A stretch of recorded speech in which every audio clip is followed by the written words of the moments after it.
ми з моїми колегами в інституті маємо велику честь запросити його до нашої сцени. Дякую, пане президенте, що ви доєдналися до нас сьогодні. Thank you very much. Ladies and gentlemen, thank you. Thank you, a great honor. Thank you for this opportunity to speak to you. Thank you.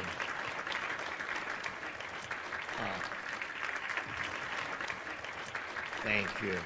Thank you very much. Thank you, ladies and gentlemen, Americans, this great opportunity to talk to you. Thank you. I'm going to tell you a story about two destinies, about two of our soldiers.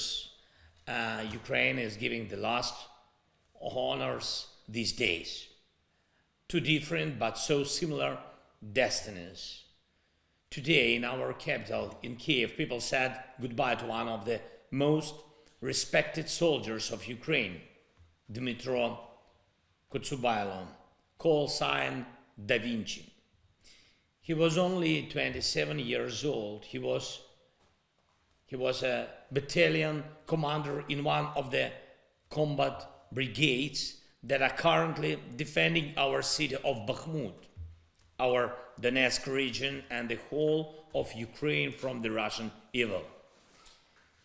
He died fighting, a man who dreamed of being an artist. That is why his call sign was Da Vinci, became a warrior, because the war has come. Yesterday, we also learned that Oleg Drobotsky gave his life in the fight for Ukraine. And he was 26 years old, another man who was destined to be an artist. He was known as a cool artist, but who became a warrior, because we had to defend freedom. Every day we lose Ukrainian sons and daughters in a war that Ukraine did not start. People who could be artists or politicians, businessmen or journalists, scientists or diplomats, anyone but to be alive if not for Russia. Thousands of Ukrainian lives were ruined by this criminal war. Whole families died from Russian artillery strikes, missiles, and deadly Iranian drones. Thousands of Iranian drones in the east of Ukraine, in Kiev, in the west of our country, very close to the Polish border, everywhere. Why did Russia come to our land? Did they even have a fair reason to start this war? There was none. This is an obvious war of tyranny against freedom. At the root of the Russian war is a hatred and the desire to rob a neighboring nation. The Kremlin's desire to erase our identity, steal our land, our resources, our culture. And for the first time in many, many years, Europe sees how evil deliberately and cynically attacks churches, steals even farmers' grain and equipment, killing their owners. Already more than 5,000 Russian missiles, more than 1,000 killer Iranian drones, mostly Iranian, have been used by Russia against our cities. Hundreds of destroyed Ukrainian schools, Ukrainian language books burned by the occupier, shot teachers and representatives of local self-government, thousands of Ukrainian children kidnapped from their parents and taken to Russia. Ukrainian women and men and children abused by the Russian soldiers, including sexual crimes against them. All this suggests that Ukraine will continue to defend itself in this battle. While the occupier is on our land, while our cities are threatened with destruction, while the lives and freedom of millions of Ukrainians are at risk, we must continue this battle, and we will stand. And I know we will endure together with you. Our unbreakable stance, our principled nature, and the help from our friends, above all, the United States of America, which is a global leader in the defense of freedom, are the guarantee that evil will not win this battle.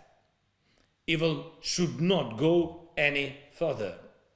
Every Ukrainian life sacrificed for freedom is a saved life of our neighbors, Poles, Lithuanians, Moldovans, and other free European nations. We have to talk about it frankly. The Kremlin never wanted to stop by conquering only Ukraine. Never. Other European states, your allies in Europe, the peoples in Asia, they are as much targets for Russia as Ukraine. Russia doesn't recognize any borders, and there is no such tyranny that does not claim the global destruction of freedom. So it is reasonable to defeat Russia now, to free Ukraine, to guarantee the security of Europe, to save from this Russian genocidal evil any other nation that could be threatened. Defeating Russia on the battlefield in Ukraine means not fighting anywhere else in Europe and along the Russian borders. All the aid that is currently given to Ukraine is in fact an investment in global peace, in a real architecture of security for freedom.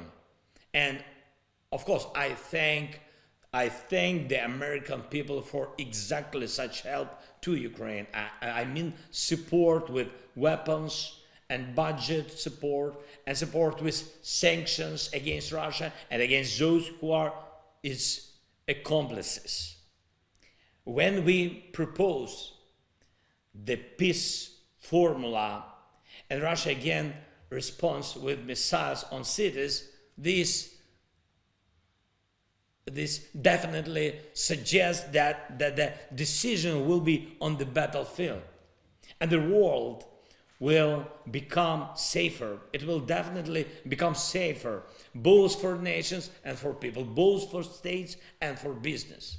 The world will be safer when tyranny loses, and when other potential aggressors see the full power of freedom. Our brave soldiers, as you said, our brave soldiers have already made it so that the Russian army ceases to be a global threat just in front of our eyes. And we have to get this job done. It is possible to do it this year. The right of men and women to be happy and live their lives must prevail. The sanctity of the family must prevail, not some tyrannical empire. The opportunity to give future to children, and not to some invasive doctrine. Freedom must win. We all want our sons and our daughters to choose the way in life they dream of. God forbid that this should be the way of such a war. I thank you for your attention. Thank you very much for your support.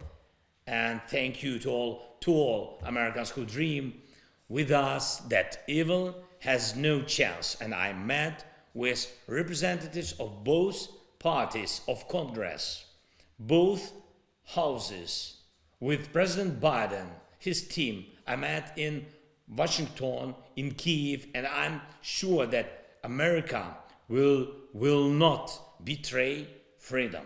The world has something to rely on. Glory, glory, glory to all who are now fighting for freedom. Glory to everyone who helps. Slava Ukraini!